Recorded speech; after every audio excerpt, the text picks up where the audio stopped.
ওরে ওরে ধরেন ধরে নিয়ে ওদিক সরে দাঁড়ান। এই পাশ নিচে রে দিও, ওই পাশ নিচে রে ধরে দাঁড়া। দাঁড়া কুয়া নেই, দাঁড়া দাঁড়া।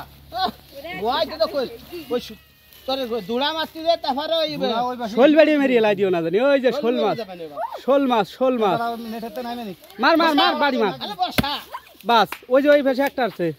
বাস বাস গাড়ি তুলে একটা, গাড়ি তুলে একটা। আরে শোল শোল শোল শোল মেরো না। ওই যে সেই কোম লাগছিল নাড়ি বেরিয়ে গেছে। হ্যাঁ মামা কই লাগি নেই। শোল মেরিয়ে লাইছে রে সাপের সাথে।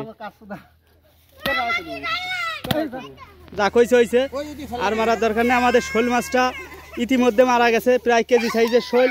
শোল মাছটা এদিকে আনেন, আমি দেখে রাখি। এই যে আমার বড় ভাই শোল মাছ, শোল মাছ। আরে শোল মাছটা অতি সুন্দর একটা শোল মাছ। এই যে দেখছো শোল মাছ, শোল মাছ। এই যে এখানে মাছের মাছের মাছ খালি দেখবেন আপনারা, শুধু কুইচে মাছটাই ছোট, আর সবই আছে পুঁটি। সুন্দর সুন্দর মাছ। খালি এর ভিতরে আমি শিং মাছটাই অভাব দেখতেছি, আর সব মাছই আছে। পানি দেছে কিডা, পানি দেছে কিডা, পানি ফেলা, পানি ফেলা যাও।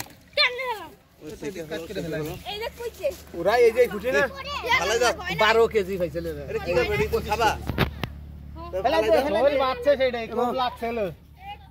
কুইছে ফেলা দিছে। এই পানি এমনি ফেলা আর আল্লাহ রে। কত পানি দেছে?